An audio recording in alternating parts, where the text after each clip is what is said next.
Welcome back to Harrelson Trumpets. It is the 5th of December, and today we're going to be looking at a trumpet that I just finished for one of our clients. And I'm showing this one off for a couple reasons. Of course, when I build a trumpet for you, you're always welcome to request that I do a review video of it, and that was the case with this one. I also wanted to show it off because I decided to upgrade this client's horn with the new G4, the 4th generation Summit bracing. So he is the first customer to get to order anything like this, and it's actually a surprise to him. He didn't even know I was going to do that. But the G4 bracing is so amazing, and it's literally so much more efficient and lighter that because I already had some made, I wanted to put it on this horn. This is a really fun horn also because it's really mixing several different materials, really 4 materials. We've got brass, which is brass 360 brass for the machine parts, and then we also have brass for the bracing, which is completely lead free. But then we also have the red brass, which is kind of like a pinkish bronze for the bell, and then we have stainless steel for the tuning slide because it's a laser centered tuning slide, and then we have nickel for all of the insides of the slides. The other really unique feature of this horn, there's a bunch on this one, is that it did get the Muse mod kit. So we have the bell-shaped bottom and top caps that are probably something most of you have never even heard of or seen, but we've had these for a couple years for the Muse series, and you are certainly welcome to upgrade other horns with them, and this client did that on his Summit. Let me show you those up close. So they are inspired by a bell. Actually, this was originally taken from the mini bell design, which was on the lathe. And as you can see, you couldn't get that second bottom cap out without first removing the first and the third. And the same with the top caps. You can't get the second one out unless you remove the first and the third. And that's something I created a few years ago, and most people have not seen it unless they own a Muse and ordered that variation. So this one does say VPS Summit stainless steel. It has the G4 bracing on the top, and also between the first and the third. So those are hollow, lightweight, high efficiency braces as well. And the Style R stainless steel laser centered tuning slide. So got a little bit of everything on this horn. And the configuration is a 111R, so lead pipe 1, bell 11R. It has extra large finger rings per the client's request, and black onyx finger buttons. And I would love to play this horn for you. In fact, I haven't played today, so it's just going to be fun to play anyhow.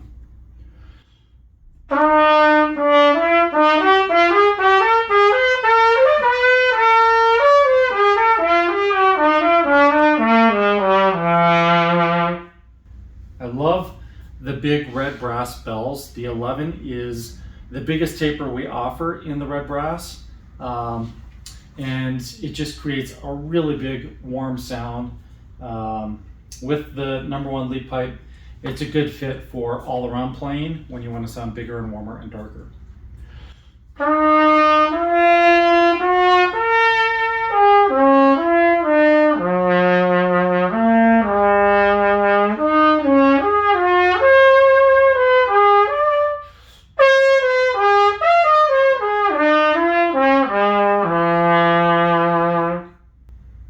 That's nice. This is the Spectratone blue mouthpiece. Once in a while I get the question, hey, it doesn't look blue. Why do you call it blue? It's because in the Spectratone series, we have red, orange, yellow, green, blue, and violet. And blue is almost the darkest. So it's a bigger, warmer, darker mouthpiece. And the body on this one is actually a laser centered, this one is stainless steel. And this is a high efficiency mouthpiece body that plays like our heaviest brass mouthpiece bodies, but it's very lightweight in comparison. So that's why it looks different.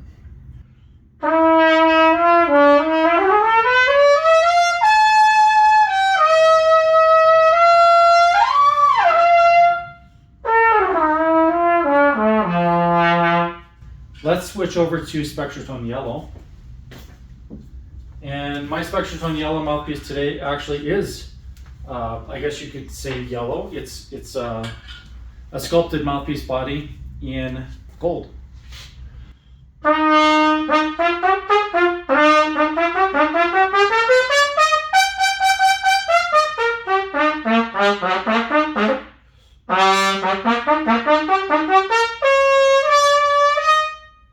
And that feels very good, but it sounds like more of an all-around mouthpiece that would be colorful and vibrant and can punch through pretty easily.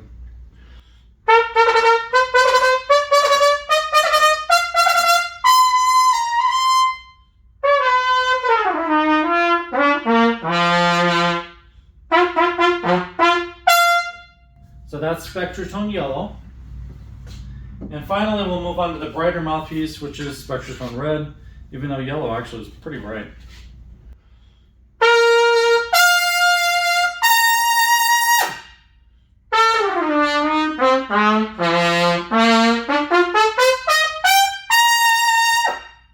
So that is definitely brighter, bolder, and it's aptly named Spectratone red. And this one is, again, another one of those laser sintered bodies. This one's titanium, and again, very lightweight, but extremely efficient. Personally, I feel like this horn does well with all three of these mouthpieces, and I could play other variations of mouthpieces because our modular mouthpiece system could be any color. We could create any variation you like in the rim, the cup, the throat, the back bore, and we can also change things in the receiver itself. But with this bell and this lead pipe, the setup I have right here, all three are very responsive. They feel very, very stable.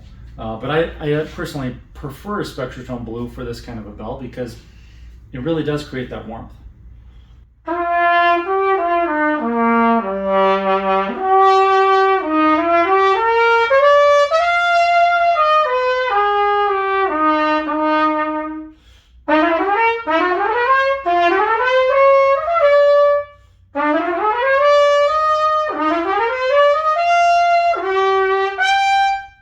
Yeah, that's really, really super stable.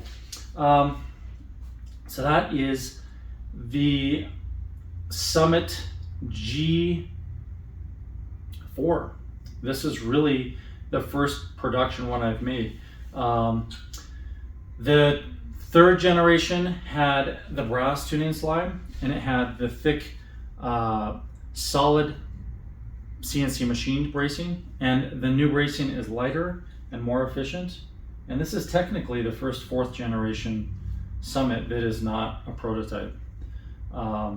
With that said, the new G4 series, the actual version that you can order, will be coming out probably in a week or so. I'll have a video that really goes over everything about that instrument and gives some of you the opportunity to put down a deposit and have me build one for you. And with that said, I know that it's going to be a very popular model. We're going to give priority to our customers who have been Harrelson customers in the past, particularly those of you who've purchased a Harrelson trumpet directly from us over the years. You will get first dibs on the new G4 series, and then after that we will offer them to everyone else. And yeah, it's going to be somewhat similar to this. The bracing will be the same, and there are a couple really fun surprises that I'll release at the same time. The last thing I want to say is I'm wearing my shirt, which is a picture of Oscar, you know, Oscar the shop dog that we had here at Harrelson for so many years. And I just want to say, you know, this is a really big, important part of my life is, you know, Oscar passed away December 9th of last year. So it's been a really tough year for us, especially for me and Jolene, not having Oscar. But I feel like finally it's been almost a whole year. We can move on and just, you know, remember Oscar. So that's a really big deal to me too, because he really was, you know, the shop dog here at Harrelson Trumpets for 13 years, and seeing him every single day, It made a huge difference in my life. And I'll say, if you don't have a pet and you find that you could really use some companionship, you should really consider getting a dog. You know, I know a lot of people get cats, but you could get a dog. I'll say that it was one of the greatest decisions I ever made was to have Oscar. And for those of you who don't know, he was a Chihuahua and a Yorkshire Terrier mix, very well tempered. And this is my plug for all of you to go out and get a dog. It doesn't have to be a puppy, you can rescue one. But yeah, unexpected, but I knew that wearing this shirt today was going to inspire me to talk about Oscar. And yeah, very unrelated to this trumpet, except in a lot of ways, Oscar kept me excited and motivated and gave me breaks because we went for walks at the state park right across the street. And yeah, he had a big part in where we are today too. So thank you for watching, and watch for the G4 series. And thank you for all of your support and all of your encouragement from all of you over the years. There are thousands and thousands of trumpet players out there who have trusted us to build your instruments, and I'm just really, really proud and grateful that you chose us to work with you. So, and someone's watching this video right now, I'm not going to say your name, and I'll just say you've got an amazing horn here and you're going to love it. All right, I'll see you guys next time.